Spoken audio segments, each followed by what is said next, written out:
सफ़रनामा लिखना कितना ही मुश्किल और जिम्मेदारी का काम है, इसका अंदाज़ा तो एक सफ़रनामा निगार ही कर सकता है। अक्सर मुझसे ये पूछा जाता है कि आप सफ़रनामा क्यों लिखते हैं? क्या ये कोई शौक़ है या कोई मजबूरी?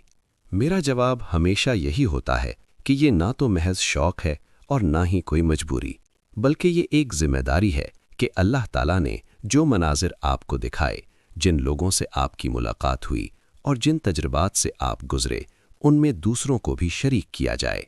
मेरी डायरी लिखने की आदत बहुत पुरानी है।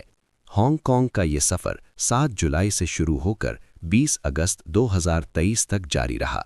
ये 45 रोज़ा सफ़र था। डायरी लिखने की वजह से ही मैं इस सफ़र के एक एक लम्हे को महफूज कर सका और आज आपके सामने ये किताब की सूरत में मौजूद है।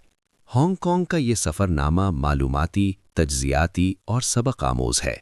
इससे ना सिर्फ आपको वहाँ के हालात मालूम होंगे, बल्कि एक नई दुनिया के बारे में इल्म होगा। दुआ गो, अनवर गाज़ी, कराची।